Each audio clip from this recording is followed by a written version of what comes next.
It turns out people who keep questioning and challenging the norm of how things are done, those are the people who are creating the tiny system required for them to thrive in the workplace. And there's a lot to learn from this attitude in our PhD. Welcome back to PhD Coffee Time. This is the online community for you as PhD student to get motivation, peer support, and practical tips during your PhD.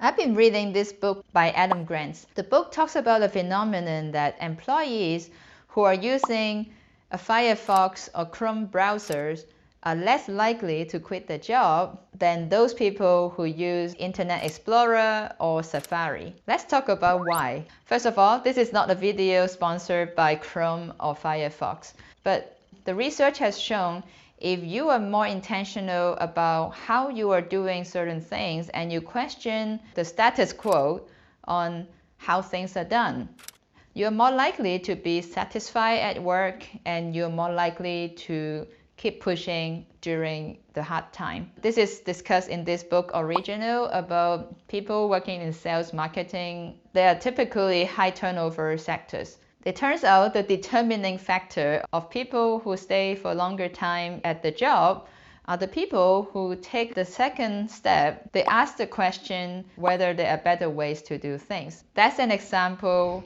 when people are using Safari or Internet Explorer. There are this group of people who never question what else are out there are more efficient, better browsers that give the better user experience. There are the other group of people who are researching, I think there are other browsers out there and let's change it. Turns out if you are more active in knowing what you need and actively fulfilling these needs at your work, you're creating yourself the best job in the world instead of complaining about your job and trying to find out if the next job will make it better. People who keep questioning and challenging the norm of how things are done, those are the people who are less likely to feel like I'm tolerating this job.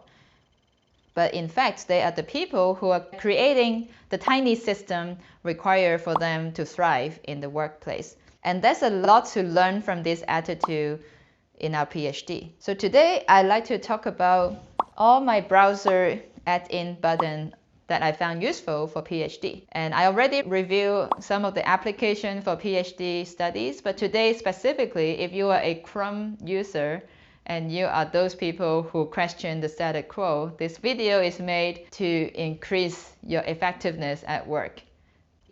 First is Toggl.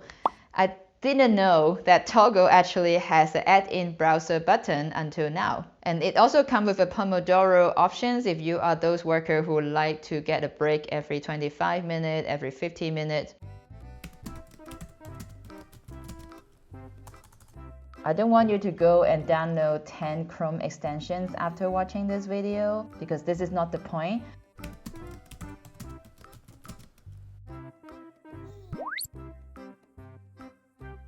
The point is, when you are working, I hope you will start to think about what is a more productive work environment that will help you become more streamlined and happier at work. So when you are downloading new add-in, ask these questions. Are you going to use this often enough that it's going to save time? Will your work become more organized after using this add-in? And last but not the least is a very personal option is, do you like the interface? Because if you don't work well with it, then maybe it's not for you.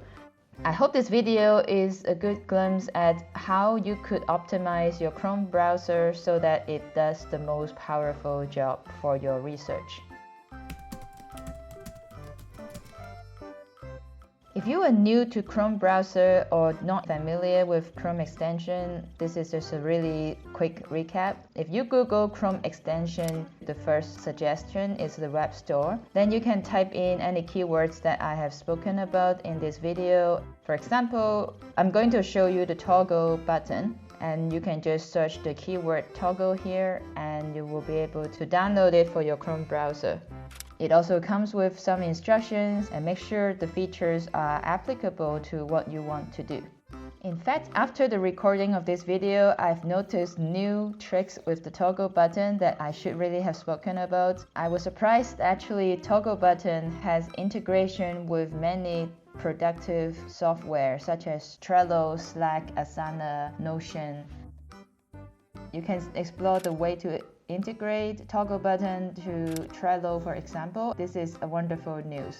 Another way to use toggle button is by right-clicking any message from your email, and you can add that task by saying start a timer now, and you can start the timer in your browser without having to log in, navigate to your toggl.com account.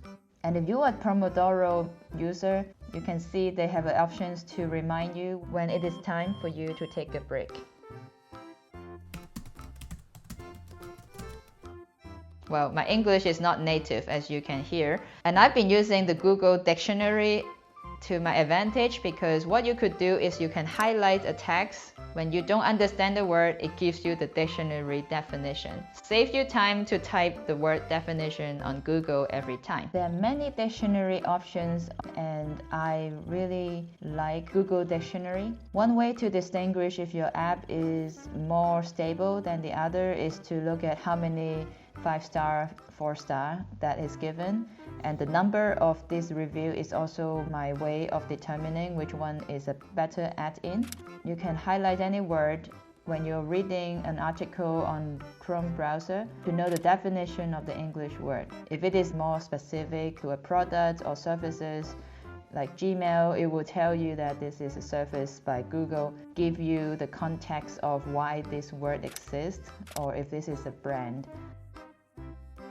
You can also download your word history if you want to know how many words have you looked up throughout this past hour reading this document. I think that's a good way to increase your vocabulary, and you are more intentional about the new words that you are encountering.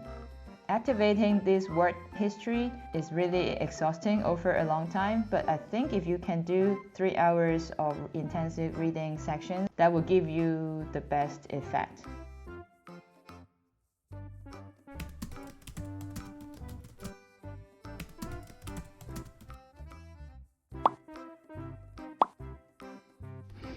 Also, Trello is the project management app that I advocated in my videos some time ago.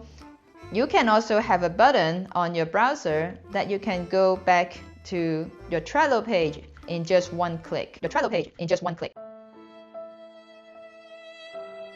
So I hit myself on this one point about Trello button because I have made the mistake about making sure the add-in has enough user base so that it's more stable and you are not adjusting your system every time it changes.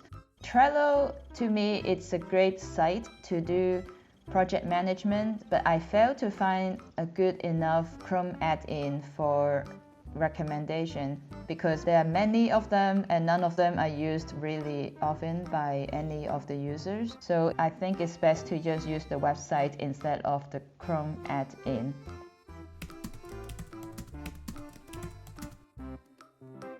And if you have questions about how to manage your project, I have several videos that made that you should find your way of managing your PhD project.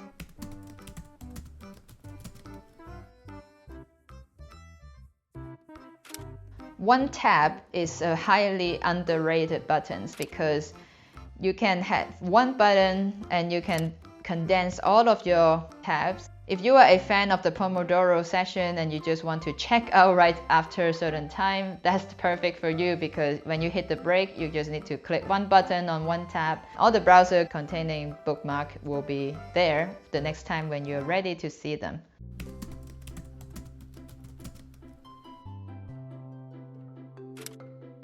And I work in France, as you might know. There are a lot of French documents and emails. My telephone bills, they all come in French. So Google Translate has this one browser button that you can translate the whole page. Well, it may not be accurate, but at least you get to know which button refers to what and you have a little more context as a foreigner.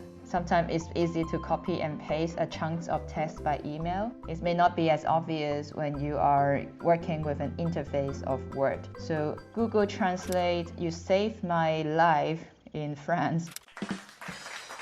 A lot of time I have bank account, electricity bill account. Sometimes I need to navigate to the payment button, and this one translate button is really handy. If you are in a foreign country and you have similar personal situation, I highly recommend Google Translate button. If I have to pick one most important application, that would be Zotero for PhD, because it's a lot faster than EndNote. It's free, and the biggest thing is they have an add-in button. Whenever you look up a paper online, you can just send it to your Zotero application in just one click. Nothing beats that. EndNote, you need to do better. Grammarly is important for checking not only your grammar and spelling. It has an AI feature that it tells you your wording is informal, formal, negative, or they give you a tone. It's helpful when you are writing a sensitive email and you want to phrase your word in the best positive light. And if you want to write to your advisor without sounding angry, without sounding you are complaining, I think Grammarly also somehow help you with that. So I've been using Grammarly on the extension for quite a few years now. It has been helping me to improve my grammar mistakes. But recently I noticed maybe they have changed the privilege of free users, because they have a premium version that they used to give it for free. I think it gives you the hints on how you should tone your email. Now I no longer can demo it because it doesn't exist anymore. It might be a premium feature now. So I'm sorry to have said it in the last video about the tone correction, but it looks like Grammarly is now becoming just a grammar checker. And if you have the budget to use the premium option, you could use it for enhancing the tone of your emails. But unfortunately, they are no longer free.